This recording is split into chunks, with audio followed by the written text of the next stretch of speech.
The three most important things about the golf swing have to do with controlling the golf ball. And there we run right into a law of the universe that says that if the ball, in order to control the ball, you have to control whatever moves the ball. Well, I'm going to move it with a golf club, which simply means I've got to learn how to control the shaft of the club, the face of the club, and the head of the golf club. Now, if I can control these three elements, the law says that I can also control the ball. All right, how do we go about doing that anyway? Where would we start to learn to do that?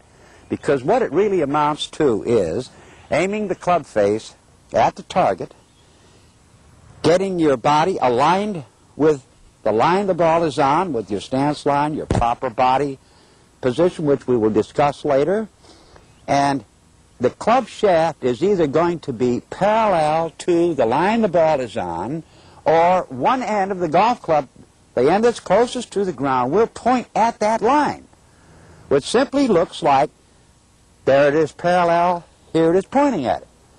And as you come through the golf ball, you must be in this particular alignment so that you can then undo what you did as you started through the ball. It's a lot easier to do than it is to talk about it. So right now I'll give you a very brief description of the most important thing, which has to do with your body proper alignment. That starts with basically the chin off the chest, the legs under the hips. See, most people stand too wide or too narrow. The right position is get the legs under the hip. Since we are going to be rotating in this direction, get the left toe turned about 20 degrees in that direction so that you can flow through it. Your weight can continue to move without any effort.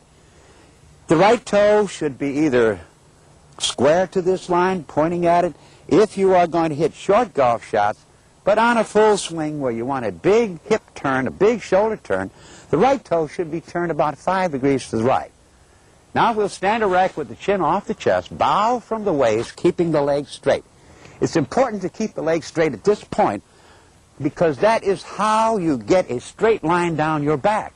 So you must have a straight line down the back so that your shoulders can revolve around that straight line. It's extremely important because that'll keep your head where it should be, rotating on the axis of the spine. Pretty easy to do, actually. Chin off the chest, bow from the waist, and now keeping the legs straight. And now sit a bit. Just sit a bit where it's comfortable. You'll find your arms will hang vertically from your shoulders in a very comfortable position to be in to start your golf swing. Now, the single most important part of the entire golf swing is what does the body do?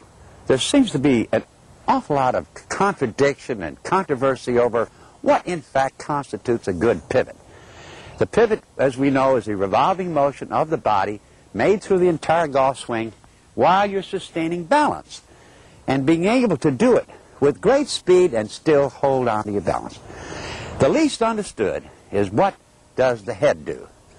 And so I'm going to show you this from several different positions so there will not be any confusion in your mind, and then I'll show you a very simple drill that you can practice on your own and develop this single most important feature of the golf swing, and that is called a pivot. Now you recall the three-point set where we had the balls of the feet, the knees in one straight line, and the inside of the upper arm as an extension of that line. Extremely important that you get that initial balance. Now, to start your initial golf swing, if we understand what is your initial balance, the weight is evenly distributed if your head is in the center of your shoulders and your posture is balanced, as you can see. However, your hands then would be together, you see, and that's not the way you hold the golf club. We've got to hold it with the right hand lower and still keep a little bend in the right elbow. Now, in doing that, you can see how my right shoulder would be dipping down a bit, and now my head is over my right leg. The right knee is kicked in a bit. Now, the thing to understand here is that your head weighs about 18 pounds, we say 18 pounds, and it's situated over your right knee, in essence. And now with the hands in what we call an impact condition, you can see that there is going to be more weight behind the ball, technically, in the very beginning of the golf swing. Now, the first motion here is to withdraw the right hip. Withdraw the right hip. That is, pull the right hip back as far as you can pull it while you keep your right knee flexed. This is extremely important to maintain the flex of the right knee. This is no different than winding up to throw a ball. No different than that. As a matter of fact, that is all there is to that. Now, as the downswing starts, the thing to remember here is if your hands are at shoulder level or below, the left hip and both forearms pull the forearms pull the club down while the left hip immediately pulls behind you to clear the weight. As you go through the ball by driving your right arm right straight to a long right arm, you must allow your eyes to follow the ball. If the ball stuck to the face of the golf club and you allowed your eyes to follow it, your head would rotate to the left to follow the ball. Now this 18-pound mass can move over your left leg, allowing you to straighten your right arm down the line, down the line. And now, as you can see, my whole body is facing the target, my waist, my chest, everything about me, 100% of my weight has moved forward toward the target. Those who teach to keep the head behind the ball is probably one of the most damaging things that can be taught in golf.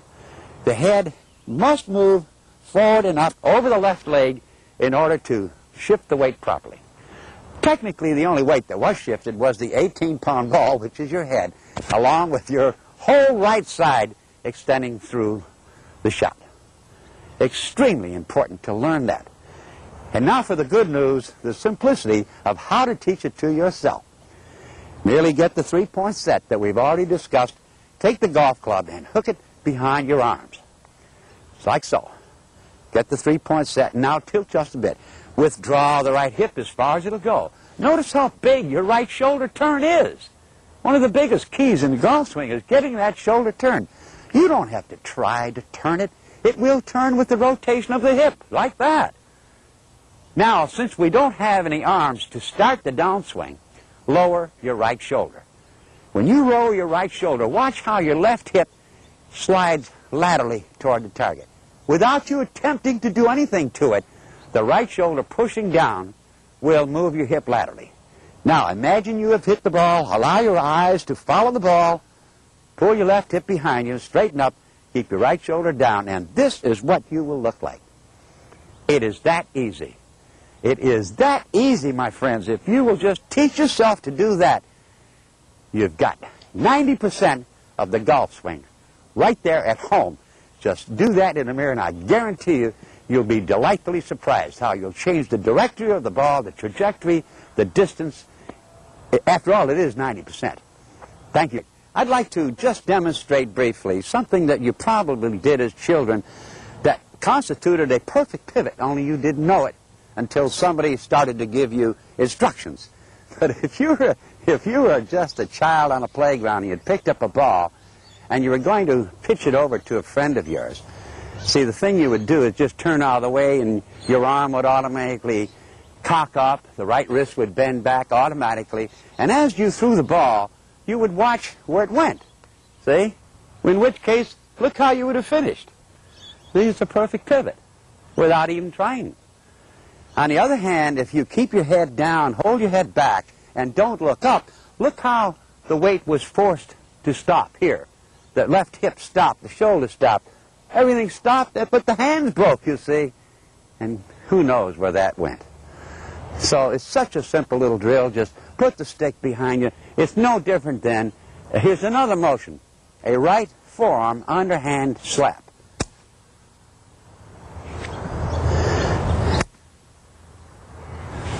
It's that simple. All right?